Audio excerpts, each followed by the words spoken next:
నమస్తే, welcome to Rudra TV. పథకాల అమలుపై ఫుల్ ఫోకస్ పెట్టింది కూటమి ప్రభుత్వం. ఎన్నికల్లో సూపర్ 6 పథకాలను ప్రకటించారు. అయితే అధికారంలోకి వచ్చి 10 నెలలు అవుతోంది. దీంతో ఒక రకమైన చర్చ అయితే జరుగుతోంది. సంక్షేమ పథకాల అమలు ఎప్పుడు అని ప్రతిపక్షాలు సైతం ప్రశ్నిస్తున్నాయి. ఇటువంటి తరుణంలో కీలకమైన 2 పథకాలను అమలు చేయాలని ప్రభుత్వం భావిస్తోంది.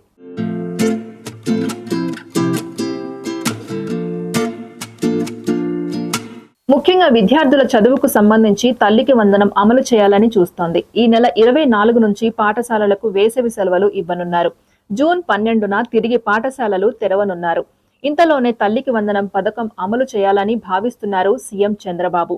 మార్గదర్శకాలు సిద్ధం చేసే పనిలో పడ్డారు విద్యాశాఖ అధికారులు. తాము అధికారంలోకి వస్తే ఇంట్లో ఎంతమంది పిల్లలు ఉంటే అంతమంది చదువుకు సాయం అందిస్తామని చంద్రబాబు హామీ ఇచ్చారు. ఎంతమంది పిల్లలు ఉంటే అంతమందికి 15,000 రూపాయల చొప్పున అందరికీ అందిస్తామని చెప్పిన సంగతి తెలిసిందే.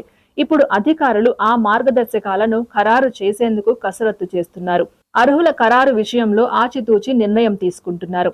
దాదాపు నిబంధనలు ఖరారు అయినట్లు చెబుతున్నారు. ఈ నెల 15న ఏపీ మంత్రివర్గ సమావేశం జరగనుంది. అందులో తల్లికి వందనంపై తుది నిర్ణయం తీసుకోనున్నారు. తల్లికి వందనంతో పాటు అన్నదాత సుఖీభవ పథకం విషయంలో కూటమి ప్రభుత్వం ఆలోచన చేస్తోంది. ఈ 2 పథకాలు అమలు చేస్తే ప్రజల్లో ఒక రకమైన సంతృప్తి పెరుగుతుందని అంచనా వేస్తోంది. వచ్చే విద్యా సంవత్సరం ప్రారంభానికి ముందే మే నెలలో ఈ పథకం కింద తల్లుల ఖాతాల్లో నిధులు జమ చేస్తామని ప్రభుత్వం ఇదివరకే ప్రకటించింది. ఈ విషయంలో ఇటీవల చంద్రబాబు సైతం కీలక ప్రకటన చేశారు. ఎన్నికల్లో హామీ ఇచ్చిన మాదిరిగా ఇంట్లో ఎంతమంది చదువుకుంటే అంతమంది చదువుకు సాయం చేస్తామని కూడా చెప్పుకొచ్చారు. తల్లికి వందనం కోసం బడ్జెట్లో 9,407 కోట్లు కేటాయించారు. గత ప్రభుత్వం కేటాయించిన నగదు కంటే ఇది అధికమని కూటమి నేతలు చెబుతున్నారు.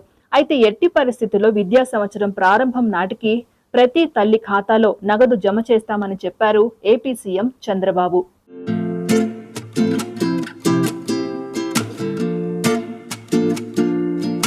అయితే పథకం అమలు కోసం అధికార యంత్రాంగం మార్గదర్శకాలు తయారు చేసే పనిలో పడింది. త్వరలోనే వీటిని అధికారికంగా ఖరారు చేయనున్నారు.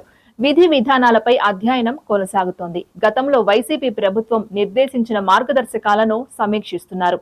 ఆదాయ పన్ను చెల్లింపుదారులు, తెల్ల రేషన్ కార్డు లేని వారిని, 300 యూనిట్ల కంటే అధికంగా విద్యుత్ వినియోగించే వారిని పథకానికి అనర్హులుగా పరిగణించే అవకాశం ఉంది. అయితే గతంలో ఈ విధి విధానాలను టీడీపీతో పాటు జనసేన వ్యతిరేకించింది. అందుకే వీరికి సైతం సాయం అందించేందుకు సిద్ధపడుతుందని ప్రచారం సాగుతోంది. మరి ఏం జరగబోతుందో చూడాలి. ఇది ఇవాల్టి interesting update. Keep watching Rudra TV.